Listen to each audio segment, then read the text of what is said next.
कैसे हैं आप सब। उम्मीद है बहुत अच्छे होंगे और धुआंधार तैयारी कर रहे होंगे। इतनी बेहतरीन तैयारी हो रही होगी कि वो तो अब आने वाले एग्जाम में 100% सफलता पा ही लेगा। जो व्यक्ति रामबाण सीरीज को पूरे मन से ले रहा होगा उसका सिलेक्शन तो निश्चित हो चुका है। आइए देखते हैं कुछ खास क्वेश्चन। पृथ्वी के किस भाग पर जी का मान अधिकतम होता है? बता चुके हैं, ध्रुवों पे बताया जा चुका है क्वेश्चन, समझाया भी गया है। मुख्यमंत्री की नियुक्ति संविधान के किस अनुच्छेद के तहत की जाती है? तो आर्टिकल 163। आर्टिकल 163 के तहत मुख्यमंत्री की नियुक्ति होती है। अगला क्वेश्चन है, भारी जल का रासायनिक सूत्र क्या है? तो भारी जल का रासायनिक सूत्र क्या है? D2O। इसका नाम है ड्यूटेरियम ऑक्साइड, लिख लेंगे ड्यूटेरियम ऑक्साइड, ड्यूटेरियम ऑक्साइड। कुछ क्वेश्चन आइए D2O के बारे में जान लेते हैं। क्वेश्चन कभी कभी पूछ लेता है कि ड्यूटेरियम ऑक्साइड अर्थात D2O का प्रयोग कहाँ पे होता है? तो D2O का जो प्रयोग होता है, इसका प्रयोग होता है, ध्यान से याद रखिएगा, नाभिकीय संयंत्रों में न्यूट्रॉनों की गति को मंद करने के लिए। ठीक है, न्यूट्रॉनों की गति को मंद करने के लिए, ठीक है, मंद करने के लिए मंदक के रूप में इसका प्रयोग होता है। ठीक है, पूछा जाता है मंदक के रूप में किसका प्रयोग होता है? तो मंदक के रूप में D2O का प्रयोग होता है। D2O deuterium oxide. D2O का हिमांक जो होता है मेल्टिंग, वो 273 केल्विन होता है। D2O का हिमांक लिखते रहेंगे, D2O का हिमांक 273 केल्विन होता है। और कभी कभी इसका अणुभार पूछता है, तो इसका अणुभार D2O का अणुभार इसका याद रखेंगे 20 होता है। D2O का अणुभार 20 होता है, जबकि जो साधारण जल होता है H2O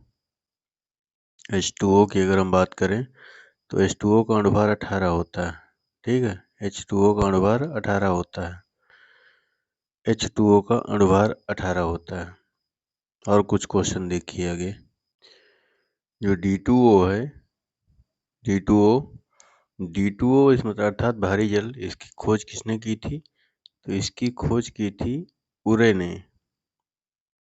वैज्ञानिक का नाम है 1931 में, याद रखेंगे। और जो H2O है, H2O हमने बता दिया, इसका अणुभार कितना है 18 और D2O का कितना है 20 बताया गया है। तो जैसे H2O है, अब H2O D2O में क्या डिफरेंस है? H2O में और D2O में TDS का फर्क होता है। TDS का मतलब भारी जल पीने योग्य नहीं है, H2O पीने योग्य होता है, सिंपल जल है। तो TDS का पूरा नाम होता है टोटल डिसॉल्व्ड सॉलिड, लिख लेंगे टोटल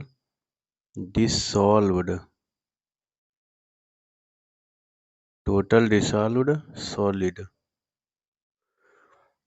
TDS की मात्रा ही डिसाइड करती है कि पानी पीने लायक है या नहीं है। तो TDS की मात्रा कितनी होनी चाहिए? अगर आपसे कोई पूछता है कि पानी की शुद्धता किस चीज से मापते हैं, तो TDS को देखकर ही मापी जाती है पानी की शुद्धता। TDS को देखकर ही पानी की शुद्धता मापी जाती है, याद रखेंगे। इसमें TDS कितना होना चाहिए पानी में? तो TDS की मात्रा अगर 500 मिलीग्राम, ठीक है, 500 मिलीग्राम से कम है, याद रखेंगे, TDS की मात्रा 500 मिलीग्राम से कम है, तो फिर पानी पीने योग्य है। पीने योग्य है, पानी पीने योग्य है। TDS की मात्रा 500 मिलीग्राम से कम है तो पानी पीने योग्य है। ठीक है, साधारण जल का अणुभार 18 बता चुके हैं, भारी जल D2O का अणुभार बता चुके हैं 20। आगे आइए कुछ क्वेश्चन देखिए। प्रथम जैन सभा कहाँ आयोजित की गई थी? प्रथम जैन सभा कहाँ आयोजित की गई थी? तो आइए जैन सभा के बारे में पूरा जान लीजिए। जैन सभा का जो आयोजन हुआ था, इस जैन सभा का जो आयोजन हुआ था वो किसके शासन काल में हुआ, ये सब जानिए। तो जो पहली जैन सभा आयोजित की गई थी, ये आयोजित की गई थी, पहली जैन सभा है वो आयोजित की गई थी 300 ईस्वी पूर्व में। 300 ईस्वी पूर्व में कहाँ पर की गई थी? पाटलिपुत्र में। पाटलिपुत्र में। और ये जब आयोजित की गई थी जैन सभा, तो ये चंद्रगुप्त मौर्य का कार्यकाल था। चंद्रगुप्त मौर्य लिखते रहेंगे, फालतू टाइम वेस्ट नहीं करेंगे केवल सुन के। चंद्रगुप्त मौर्य। तो पहली जैन सभा जो आयोजित की गई थी 300 ईस्वी पूर्व में, तो चंद्रगुप्त मौर्य के शासनकाल में पाटलिपुत्र में आयोजित की गई थी। इसके हेड कौन थे पहली जैन सभा के? तो हेड थे स्थूलभद्र। पूछा गया है क्वेश्चन, एक बार ध्यान से पढ़ लीजिए, टेंशन खत्म कीजिए अपनी। स्थूलभद्र। तो पहली जैन सभा ये हो गई। अब दूसरी की भी बात कर लेते हैं। दूसरी जैन सभा का आयोजन वल्लभी गुजरात में हुआ था। वल्लभी गुजरात में हुआ था दूसरी जैन सभा का, ठीक है।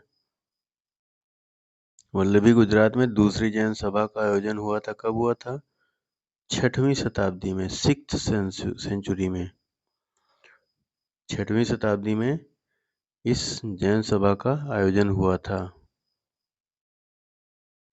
और जो ये दूसरी जैन सभा थी, जो 6वीं शताब्दी में हुई थी, जिसका आयोजन वल्लभी गुजरात में हुआ था, वल्लभी गुजरात में हुआ था, इसके हेड कौन थे? पूछता तो नहीं है ज्यादा, लेकिन याद रखेंगे। इसके हेड थे देवर्षि। देवर्षि क्षमा श्रमण।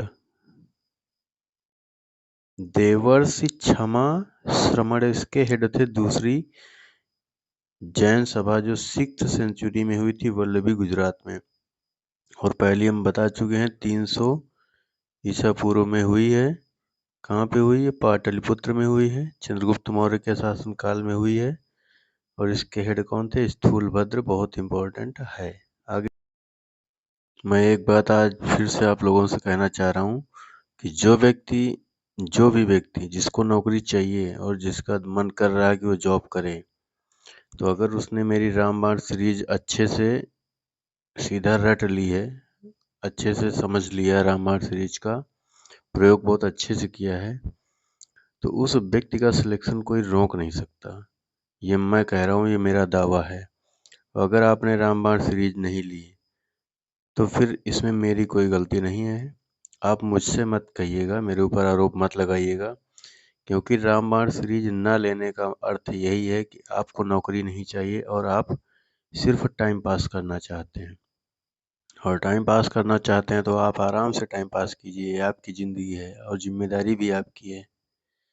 मैं तो सिर्फ समझा रहा हूँ इस सीरीज के माध्यम से कि अभी भी वक्त है। इस रामबाण सीरीज का अच्छे से अवलोकन कर लीजिए और इस भागा दौड़ी को छोड़कर सीधा जाइए, जॉब करिए। लेकिन अगर आपको लगता है कि आप बहुत ज़्यादा होशियार हैं, बहुत ज़्यादा चालाक हैं, मुझसे ज़्यादा समझदार हैं, तो ठीक है, फिर कोई बात नहीं, आराम से जाइए, एंजॉय करिए। और हाँ, जब ज़िंदगी से थक जाइएगा, परेशान हो जाइएगा, तब वापस आइएगा और मैं फिर उस दिन कहूँगा कि आप जाइए और मेरी रामबाण सीरीज का अवलोकन कीजिए।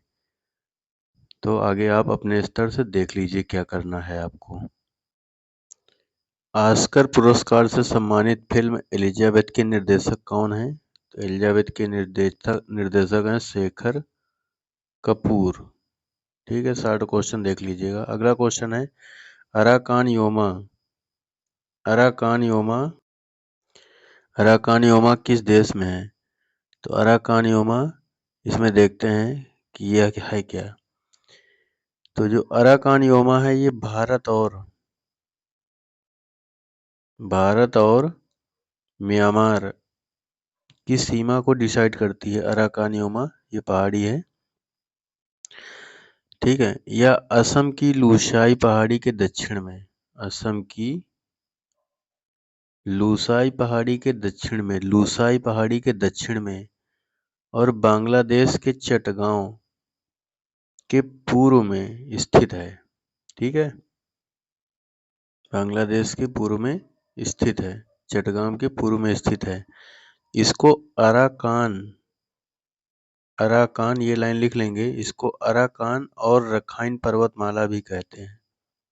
अराकान और रखाइन पर्वतमाला भी कहा जाता है इस अराकान योमा को। ठीक है, किस देश में है? म्यांमार में। अब इसके आसपास नदी कौन सी है? इसके आसपास नदी है इरावती नदी।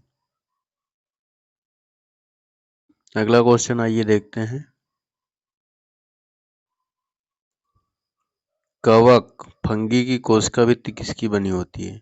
तो कवक की कोशिका भित्ति किसकी बनी होती है? तो कवक की कोशिका भित्ति काइटिन की बनी होती है, काइटिन की बनी होती है। अब कुछ क्वेश्चन आपको मैं बताऊंगा इस कवक के आसपास या कोशिका से, तो उनको ध्यान से सुनिए और लिखिए। कुछ क्वेश्चन बता रहा हूँ सेल से संबंधित, देख लीजिए, हो सकता है आपको ना आते हों। कुछ क्वेश्चन तो कठिन दूंगा ही दूंगा, ध्यान से देखिए। अब सेल से ऐसे आता है क्वेश्चन कोशिका, सेल को हिंदी में कहते हैं कोशिका। तो आता है पहला क्वेश्चन तो यही है, कोशिका की खोज किसने की, या who is the father of cell. तो कोशिका की खोज किसने की? तो सबको पता है, रॉबर्ट हुक ने की। रॉबर्ट हुक ने कब की थी? 1665 में। जो रॉबर्ट हुक ने कोशिका की खोज की थी, ये मृत कोशिका थी, मृत कोशिका। ठीक, तो पहली मृत कोशिका की खोज किसने की? रॉबर्ट हुक ने। सेम वही आंसर हो जाएगा। अब आता है जीवित कोशिका की खोज किसने की? तो जीवित कोशिका की खोज आप लिख लेंगे, जीवित कोशिका की खोज किसने की, इसको लिखेंगे ध्यान से। तो जीवित कोशिका की खोज की थी एंटोनी वान लीeuwenhoek 1674 में। इसको लिख लेंगे, जीवित कोशिका एंटोनी वान लीeuwenhoek और मृत कोशिका रॉबर्ट हुक 1665। आगे देखिए सेल से संबंधित कुछ और क्वेश्चन देखेंगे। यार कुछ क्वेश्चन, जैसे सेल है, सेल दो प्रकार की होती है, पहली प्रोकैरियोटिक और दूसरी यूकैरियोटिक। ठीक है, पहली प्रोकैरियोटिक, दूसरी यूकैरियोटिक। कोशिकाएं दो प्रकार की होती हैं, लिख लेंगे इसको।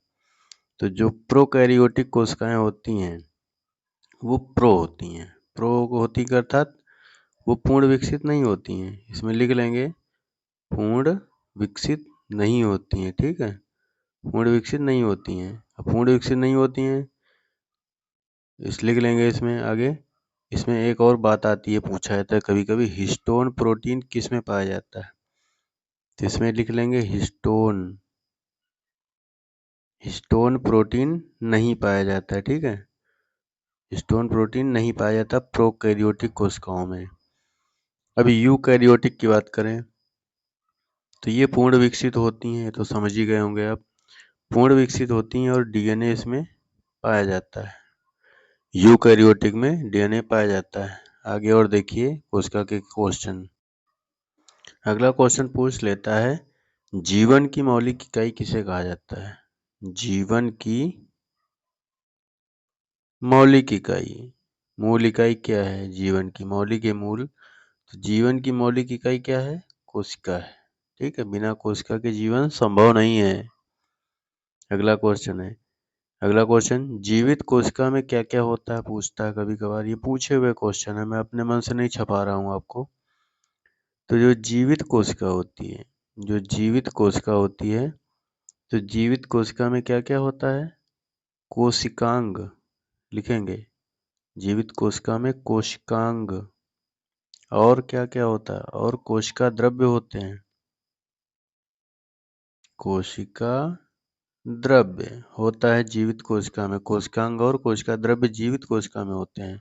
आगे देखिए, कभी कभी क्वेश्चन पूछ लेता है कि कौन सी कोशिकाएं परासरण नहीं कर सकती हैं। परासरण कौन सी कोशिका नहीं करती है? परासरण क्रिया कौन सी कोशिका नहीं करती है? तो आंसर में आएगा मृत कोशिका, ये परासरण नहीं कर सकती। ठीक है, परासरण कौन नहीं कर सकती? मृत कोशिका नहीं कर सकती। आगे देखिए, अगला क्वेश्चन पूछता कभी कभी सेल के 3 पार्ट कौन से होते हैं। कोशिका के 3 पार्ट कौन से होते हैं। पहला पार्ट आपका होता है कोशिका झिल्ली। दूसरा पार्ट क्या होता है। दूसरा पार्ट होता है कोशिका द्रव्य। तीसरा पार्ट क्या होता है केंद्र के। 3 मुख्य पार्ट होते हैं कोशिका के। लिख लेंगे। आगे देखिए, अब कुछ क्वेश्चन है, ध्यान से देखिएगा। मनुष्य में सबसे छोटी कोशिका कहाँ होती है। तो मनुष्य में सबसे छोटी कोशिका कहाँ होती है, तो आंसर में लिखेंगे शुक्राणु। शुक्राणु में सबसे छोटी कोशिका होती है मनुष्य में। सबसे बड़ी कोशिका कहाँ होती है मनुष्य में, तो मनुष्य के अंदर जो सबसे बड़ी कोशिका होती है वो अंडा, या उसको डिंब बोलते हैं, डिंब सेल। डिंब सेल, डिंब ऐसे है, डिंब सेल। जिसने भी पढ़ा होगा बायो थोड़ा बहुत तो वो जानता होगा डिंब सेल। डिंब सेल या लेडीज में इसको ओवम बोलते हैं, ओवम। ओवम अंडाणु हिंदी में लिख लेंगे इसको। सबसे लंबी कोशिका कहाँ होती है, तो सबसे लंबी जो कोशिका होती है न्यूरॉन में तंत्रिका कोशिका होती है। तंत्रिका, तंत्र ही सबसे बड़ी कोशिका होती है न्यूरॉन्स में। कुछ और क्वेश्चन है, ध्यान से देखिए। अगर हम पूरे विश्व की बात करें, पूरे विश्व में सबसे बड़ी कोशिका किसकी होती है, तो ये होती है सबसे बड़ी कोशिका पूरे विश्व में शुतुरमुर्ग का जो अंडा होता है, शुतुरमुर्ग का अंडा। और अगर सबसे छोटी कोशिका, तो माइक्रोप्लाज्मा। माइक्रोप्लाज्मा ये होता है सबसे छोटी कोशिका। एक क्वेश्चन और बहुत बेसिक क्वेश्चन है कि कोशिका का पावर हाउस किसे कहते हैं। इसे सबको पता है, बताने लायक नहीं है, पर रिपीट कर रहा हूँ। कोशिका का पावर हाउस किसको कहते हैं, माइटोकॉन्ड्रिया को लिख लेंगे। माइटोकॉन्ड्रिया को कोशिका का पावर हाउस कहा जाता है। एक दो क्वेश्चन और हैं, आगे देखिए स्लाइड में। अगर WBC की बात करें तो इनका जीवन काल पूछा जाता है, तो 2 से 4 दिन इनका जीवन काल होता है, 2 से 4 दिन। और अगर RBC की बात करें तो RBC का जीवन काल पूछा जाता है, तो RBC का जीवन काल आप लिख लेंगे। RBC का जीवन काल लगभग 110 से 120 दिन माना जाता है। अब तो कभी कभार पूछ लेता है, RBC का पूरा नाम रेड ब्लड कार्पसेल्स, रेड ब्लड कार्पसेल्स है। यहाँ पे C का मतलब सेल्स नहीं है, कार्प सेल्स है, कार्प सेल्स, ठीक है। उसी प्रकार WBC में व्हाइट ब्लड कार्पसेल्स। आगे देखिए, WBC और RBC दोनों कहाँ पाए जाते हैं, तो ये दोनों अस्थि मज्जा में पाए जाते हैं। ये भी आपको याद रखना ही होगा अगर आप नौकरी चाहते हैं। तो जितना समझा रहा हूँ उतने क्वेश्चन कर लीजिए, नहीं तो अगर आप ये सीरीज छोड़ते हैं, ये क्वेश्चन नहीं करते हैं, तो इससे यही साबित होगा कि आपको नौकरी नहीं चाहिए। और याद रखिएगा, पूरे यूट्यूब पे घूम लीजिए, कोई ऐसा नहीं पढ़ाएगा, कहीं भी पढ़ के देख लीजिए। अगला क्वेश्चन है, खून लाल क्यों होता है, ब्लड लाल क्यों होता है। तो ब्लड लाल क्यों होता है, हीमोग्लोबिन के कारण। हीमोग्लोबिन के कारण ब्लड का कलर लाल होता है, हीमोग्लोबिन के कारण, याद रखेंगे। अगला है कि जंतु कोशिका में क्या नहीं पाया जाता है, तो जंतु कोशिका में कोशिका भित्ति नहीं पाई जाती। ये क्वेश्चन हम आपको बता चुके हैं। जंतु कोशिका में कोशिका भित्ति नहीं पाई जाती है, ये लाइन लिख के रख लेंगे। आगे देखिए, अगला क्वेश्चन देखते हैं, भारत के राष्ट्रीय शेयर बाजार का मुख्यालय कहाँ है। तो ये तो बहुत लोगों को पता है, इसका मुंबई में है। मुंबई में शेयर बाजार का मुख्यालय है। अब यहाँ से कुछ क्वेश्चन है, देख लीजिए। जैसे NSE, तो NSE क्या है, नेशनल स्टॉक एक्सचेंज लिखते रहेंगे, नेशनल स्टॉक एक्सचेंज। इसकी स्थापना कब हुई थी, 1992 में। और OICEI इसको लिखेंगे, OICEI। अगर आपको पूरा नाम लिखना है तो लिख लीजिए, over the counter exchange of India. इसकी स्थापना 1990 में हुई थी। इन दोनों को बना करके ही पहली बार शेयर बाजार स्टार्ट किया गया था मुंबई में, ऐसा याद रखेंगे। तो वर्तमान में 23 स्टॉक एक्सचेंज हैं इंडिया के अंदर। अगला क्वेश्चन देखेंगे,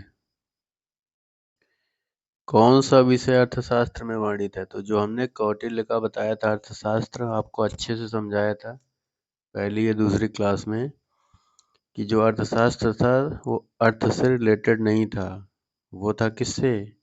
राजनीति से रिलेटेड था, अर्थात शासन चलाने संबंधी नियम थे, उसमें हमने बता दिया था आपको। अगला है, फिल्म मदर इंडिया में नरगिस के पति की भूमिका किसने अदा की? तो राजकुमार, ये हीरो हैं जो थे, तो है नहीं, उन्होंने की। हैजा किस कीट से फैलता है? तो हैजा फैलता है घरेलू मक्खी से, घरेलू मक्खी से। लिखते रहेंगे, ये सब छोटे छोटे क्वेश्चन हैं, एक बार में याद हो जाते हैं। हैजा घरेलू मक्खी से फैलता है। राज्य सरकार का वास्तविक प्रधान कौन होता है? तो जो राज्य सरकार का वास्तविक प्रधान होता है वो कौन होता है? राज्य सरकार की बात कर रहा है ना, तो ये कौन होता है? सीएम होता है, मुख्यमंत्री होता है राज्य का वास्तविक प्रधान। और इसकी नियुक्ति कौन करता है मुख्यमंत्री की? आर्टिकल 164 के अनुसार कौन करेगा? राज्यपाल ही तो करेगा। आर्टिकल 164 के अनुसार मुख्यमंत्री की नियुक्ति होती है। आगे कुछ क्वेश्चन देखिए, कुछ इंपॉर्टेंट आर्टिकल एक दो और उनकी बात कर लेते हैं, जैसे आर्टिकल 143। आर्टिकल 143 में क्या बताया गया है? तो आर्टिकल 143 में सुप्रीम कोर्ट राष्ट्रपति को राय देता है। आर्टिकल 143 के अनुसार सुप्रीम कोर्ट राष्ट्रपति को राय दे सकता है, या राष्ट्रपति सुप्रीम कोर्ट से राय ले सकता है इसके अनुसार। आर्टिकल 21 सबको पता ही होना चाहिए, इसमें क्या है? दैहिक स्वतंत्रता। और आर्टिकल हमने बताया है 19 का फर्स्ट का ए बता रखा है बहुत अच्छे से। इसमें क्या है? बोलने की और अभिव्यक्ति की आज़ादी, बोलने तथा अभिव्यक्ति की आज़ादी, अभिव्यक्ति की आज़ादी। अगला क्वेश्चन है, शेर शाह का मकबरा कहाँ स्थित है? तो ये तो सबको पता है कि ये सासाराम बिहार में है, सासाराम बिहार में। अब लेकिन जब मैं इस क्वेश्चन का ऑपरेशन करूंगा, तो ऑपरेशन आप देखिए ध्यान से कि मैं इस क्वेश्चन का कैसा ऑपरेशन करता हूँ, इसकी कितनी चीड़-फाड़ करता हूँ। तो शेर शाह का मकबरा कहाँ है? सासाराम बिहार में। आइए देखते हैं कुछ क्वेश्चन। अब अगर बात उठ रही है कि शेर शाह सूरी का मकबरा कहाँ है, तो शेर शाह सूरी का मकबरा कहाँ है? बिहार में बताया गया सासाराम। तो शेर शाह सूरी पहले तो जान लीजिए किस वंश का संस्थापक था। तो ये सूर लिखें या सूरी लिखें, दोनों काम चल जाते हैं। सूर्य सूरी वंश का संस्थापक था, ठीक है। और इसका जो कार्यकाल था 1538 से 1545 तक ही था, ओनली 7 ईयर्स। लेकिन इस 7 साल में शेर शाह सूरी ने वो काम किए जो शायद ही कोई राजा कर पाया हो। तो आप ध्यान से समझिएगा कि इसके कुछ बेहतरीन क्वेश्चन जो पूछे जाते हैं, क्योंकि मैंने पहले ही आपको बता रखा है कि मेरा उद्देश्य आपको नौकरी दिलाना है, ज्ञान देना नहीं है। लेकिन जो क्वेश्चन पूछे जाते हैं एग्जाम में और आपके एग्जाम में आने की संभावना है, तो वो क्वेश्चन तो मैं आपको बताऊंगा ही, क्योंकि नौकरी लेनी है, नौकरी चाहिए, तो ये सब क्वेश्चन तो आपको पढ़ने ही पड़ेंगे। तो आइए कुछ क्वेश्चन देख लीजिए ध्यान से। अब शेर शाह सूरी को हमने बताया सूर्य या सूरी वंश का संस्थापक था। जो भी आता है आप काम चला लेंगे उसी से। और अगला क्वेश्चन इसी में जैसे बनता है, पूछा जाता है क्वेश्चन, भारत में सिक्कों का जनक किसे कहा जाता है? सिक्कों का जनक, कॉइन्स का, सिक्कों का जनक किसे कहा जाता है? तो भारत में सिक्कों का जनक किसको कहते हैं? शेर शाह सूरी को कहते हैं। अगला है सदाक ए, लिखते रहेंगे, सदाक ए आजम के नाम से किसे जाना जाता है? तो सदाक ए आजम के नाम से किसको जाना जाता है? शेर शाह सूरी को जाना जाता है। अगला क्वेश्चन कुछ शेर शाह सूरी से बढ़िया क्वेश्चन है, देखिए। क्वेश्चन पूछा जाता है कभी कभी, चौसा की लड़ाई, चौसा की लड़ाई किस किस के मध्य हुई? तो चौसा की लड़ाई आप याद रखिएगा 1539। जब मैंने पेपर दिया था, मेरा सिलेक्शन हुआ था, तो ये क्वेश्चन पूछा गया था। चौसा का युद्ध 1539 में शेर शाह और किसके मध्य होगा? हुमायूं के मध्य हुआ था। ठीक है, शेर शाह और हुमायूं के मध्य हुआ था। अगला क्वेश्चन है शेर शाह से संबंधित जीटी रोड, बहुत नाम अच्छे से आप जानते हैं, जीटी रोड। तो जीटी रोड का निर्माण कार्य किसने कराया था? जीटी रोड का निर्माण कार्य शेरशाह सूरी ने ही कराया था, ये बताने की जरूरत नहीं है, लेकिन जो बताने की जरूरत है वो इसमें ध्यान सुनिए। जीटी रोड कहाँ से कहाँ तक है? तो कोलकाता से, लिखते रहेंगे, कोलकाता से पेशावर तक। पेशावर कहाँ है? पाकिस्तान में। अब लेकिन जो बता रहा हूँ वो ध्यान सुनिए। जो जीटी रोड गुजरती है वो बांग्लादेश के कुछ हिस्सों से गुजरती है। बांग्लादेश, कुछ हिस्से इंडिया के आते हैं इसमें, और कुछ हिस्से पाकिस्तान के आते हैं, और कुछ हिस्से किसके आते हैं? कुछ हिस्से किसके आते हैं? अफगानिस्तान के आते हैं। ठीक है, बांग्लादेश के कुछ हिस्से, इंडिया के कुछ हिस्से, पाकिस्तान के कुछ हिस्से, अफगानिस्तान के कुछ हिस्से आते हैं इस जीटी रोड के अंडर में। अगला क्वेश्चन शेरशाह सूरी से देखिए। अगला पूछा जाता है क्वेश्चन, भू राजस्व प्रणाली की शुरुआत किसने की? भू राजस्व प्रणाली, भू राजस्व प्रणाली की शुरुआत किसने की? शेरशाह सूरी ने की। अगला क्वेश्चन, जैसे पूछ ले टंका या फिर टक्का या टाका, जो भी लिख के आए, टंका, टका या टाका, रुपया, चाहे रुपया बोल दे और चाहे रुपया बोल दे, दोनों सेम मानेंगे आप। चांदी की मुद्रा, चांदी की मुद्रा, इन सब का प्रचलन किसने कराया था? इन सब का प्रचलन शेरशाह सूरी ने कराया था। अगला है क्वेश्चन, कबूलियत और पट्टा प्रथा, कबूलियत और पट्टा प्रथा किसने स्टार्ट कराई? शेरशाह सूरी ने कराई। ठीक है, अगला क्वेश्चन देखिए। अब जैसे हमने जीटी रोड की तो बात कर ली, अब हमने जैसे जीटी रोड की बात कर ली, ठीक है, अब जीटी रोड की बात हो गई है, तो यूपी से गुजरने वाला कुछ क्वेश्चन हम देख लेते हैं। जैसे यूपी से गुजरने वाला सबसे लंबा हाईवे, सबसे लंबा हाईवे कौन सा है यूपी से? Not India. यूपी से गुजरने वाला सबसे लंबा हाईवे कौन सा है? तो ये है NH-19, क्योंकि यूपी का एग्जाम है तो हो सकता है पूछ ले। यूपी से गुजरने वाला सबसे लंबा हाईवे NH-19, ये कहाँ से कहाँ तक जाता है? गाजीपुर से पटना अर्थात बिहार तक जाता है। और अगर इंडिया की बात करें तो इंडिया से गुजरने वाला सबसे लंबा हाईवे, सबसे लंबा नेशनल हाईवे कौन सा है? तो NH-44। NH-44 जो है वो इंडिया से गुजरने वाला सबसे लंबा हाईवे है, ये ऐसा याद रखेंगे आप। और ये कहाँ से कहाँ तक जाता है? तो ये श्रीनगर से कन्याकुमारी तक जाता है। आपको इंडिया का अगर मैप आपने थोड़ा सा देखा हो, ऐसे ऐसे करके, जो इंडिया का मैप यहाँ ये जाता है, उसके बाद यहाँ से ये हिस्सा और नीचे चला जाता है। तो श्रीनगर तो यहीं आसपास है, श्रीनगर से नीचे तक जाएगा कन्याकुमारी तक, वो है NH-44। आगे देखिए। अगला क्वेश्चन है, सिख धर्म के संस्थापक कौन थे? सिख धर्म के संस्थापक कौन थे? ये तो सबको पता है, गुरु नानक जी। गुरु नानक जी। अब इनके कुछ क्वेश्चन हमको देखने पड़ेंगे गुरु नानक जी के, तो आइए नेक्स्ट स्लाइड में देखते हैं ध्यान से। तो ये सिखों के 10 गुरु हमने लिख दिए हैं। पहले हैं नानक जी, गुरु नानक।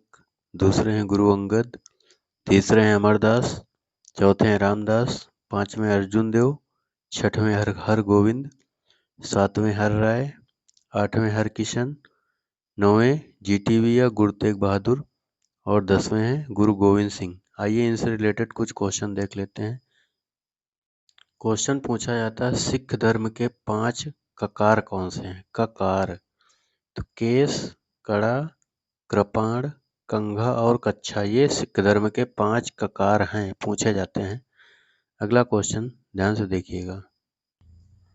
सिख धर्म का पवित्र ग्रंथ पूछा जाता है। पवित्र ग्रंथ सिख धर्म का कौन सा है?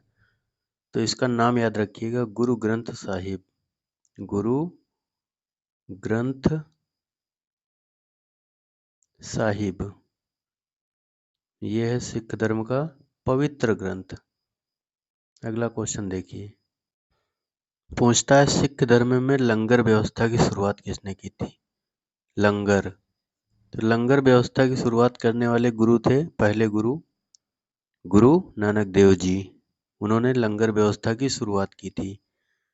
अगला क्वेश्चन पूछता है जहांगीर ने किस गुरु को मृत्युदंड की सजा दी थी? जहांगीर ने, तो जहांगीर ने मृत्युदंड की सजा किसको दी थी? तो 5वें गुरु, नाम बता चुका हूँ, 5वें गुरु अर्जुन देव को। सिख धर्म के जो 5वें गुरु थे अर्जुन देव, उनको जहांगीर ने मृत्युदंड की सजा दी थी। और 5वें गुरु से एक क्वेश्चन और बनता है, ध्यान से देखिएगा। पूछा जाता है गुरु ग्रंथ साहिब को संकलित किसने किया? तो संकलित करने का काम 5वें गुरु अर्जुन देव ने ही किया था। गुरु ग्रंथ साहिब को संकलित किया था अर्जुन देव जी ने। अगला क्वेश्चन बनता है सिखों के 9वें गुरु से, ध्यान से देखिएगा। 9वें गुरु गुरु तेग बहादुर से पूछता है कि औरंगजेब ने किस गुरु को फांसी की सजा दी थी? फांसी किसने दी थी? औरंगजेब ने। तो सिखों के 9वें गुरु GTB गुरु तेग बहादुर को फांसी पर लटका दिया गया था। औरंगजेब ने लटकवा दिया था। क्यों लटकवाया था? इन्होंने इस्लाम मानने से इनकार कर दिया था। इस्लाम मानने से इनकार कर दिया था 9वें गुरु तेग बहादुर जी ने। अगला क्वेश्चन पूछा जाता है खालसा पंथ की स्थापना किसने की? खालसा पंथ की स्थापना किसने की? खालसा पंथ देख लीजिएगा, ये वाला सा है कि ये वाला सा है, मेरे हिसाब से यही है। खालसा पंथ की स्थापना किसने की? तो खालसा पंथ की स्थापना और जफरनामा की स्थापना, जफरनामा की रचना और खालसा पंथ की स्थापना, जफरनामा और खालसा पंथ ये दोनों रिलेटेड किससे हैं? 10वें गुरु गोविंद सिंह जी से। गुरु गोविंद सिंह की समाधि कहाँ है? ये नांदेड़ में है। नांदेड़ में गुरु गोविंद सिंह की समाधि है। अगला क्वेश्चन देखिए। अगला क्वेश्चन है स्वर्ण मंदिर से। तो पूछा जाता है स्वर्ण मंदिर का कार्य शुरू किसने कराया था? तो शुरुआत की थी रामदास जी ने। रामदास जी ने, जो कि कौन से गुरु थे? चौथे। स्वर्ण मंदिर का कार्य शुरू कराया था। इस काम को समाप्त किसने किया था? इस काम को 5वें गुरु अर्जुन देव जी ने समाप्त किया था। स्वर्ण मंदिर का कार्य पूरा करा दिया था। जो हमने बताया है गुरु ग्रंथ साहिब जो सिख धर्म का पवित्र ग्रंथ है, वो किस लिपि में है? उसकी लिपि पूछी जाती है। तो उसकी लिपि है गुरुमुखी लिपि। कौन सी है? गुरुमुखी लिपि। ठीक, याद रखेंगे। अगला क्वेश्चन बनता है स्वर्ण मंदिर जो है, स्वर्ण मंदिर के वास्तुकार कौन थे? तो वास्तुकार भी 5वें गुरु अर्जुन देव ही थे, वास्तुकार। अगला क्वेश्चन है किस फिल्म निर्माता ने 1917 में हिंदुस्तान फिल्म कंपनी की स्थापना की? ये सबको पता ही होगा। शुरुआत में किसने की थी?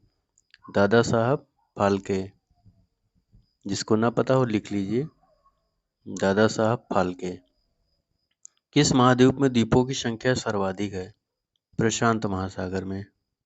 पैसिफिक ओशियन, प्रशांत महासागर में। प्रशांत महासागर, ठीक है, प्रशांत महासागर में द्वीपों की संख्या सर्वाधिक है। अगला क्वेश्चन देखिए। क्वेश्चन बनते हैं प्रशांत महासागर से। प्रशांत महासागर से क्वेश्चन देखिए कौन कौन से बनते हैं। प्रशांत महासागर, तो पूछा जाता है प्रवाल भित्ति किस महासागर में पाई जाती है? तो प्रवाल भित्ति प्रशांत महासागर में पाई जाती है। कोरल रीफ प्रशांत महासागर में प्रवाल भित्ति पाई जाती है। मरियाना ट्रेंच पूछा जाता है। मरियाना ट्रेंच कहाँ स्थित है? तो ये भी प्रशांत महासागर में स्थित है। फायर रिंग, फायर रिंग मतलब अग्नि वलय, अग्नि वलय, ये भी कहाँ है? प्रशांत महासागर में स्थित है। और एक दो क्वेश्चन देखिए प्रशांत महासागर से, सॉरी प्रशांत से नहीं, महासागर से ही देखने हैं। तो पूछा जाता है सबसे बड़ा महासागर कौन सा है? सबसे बड़ा महासागर कौन सा है? ये भी प्रशांत महासागर ही है। और सबसे छोटा पूछा जाता है, सबसे छोटा महासागर कौन सा है? आर्कटिक, आर्कटिक, आर्कटिक सबसे छोटा है। अगला क्वेश्चन, मौर्य काल में नगर का अध्यक्ष क्या कहलाता था? मौर्य काल में नगर के अध्यक्ष को नायक कहा जाता था। नायक, नायक। किस बाजार को अर्थव्यवस्था का बैरोमीटर कहा जाता है? किस बाजार को कहा जाता है? शेयर बाजार को, शेयर बाजार लिख लेंगे। अगला क्वेश्चन, अयोध्या में बाबरी मस्जिद का निर्माण किसने कराया? तो मीर वकी ने कराया था। और लास्ट क्वेश्चन है, स्वर्ण कमल पुरस्कार किस क्षेत्र में दिया जाता है? सिनेमा में दिया जाता है, सिनेमा। मैं अभी भी कह रहा हूँ जितने मैंने रामबाण सीरीज में क्वेश्चन कराए हैं, जितना व्याख्या की है क्वेश्चनों की, आप ध्यान से क्लास ले लीजिए, रिपीट करके स्पीड बढ़ा करके ले लीजिए अगर टाइम कम है, आपको 100% बहुत फायदा मिलेगा। धन्यवाद।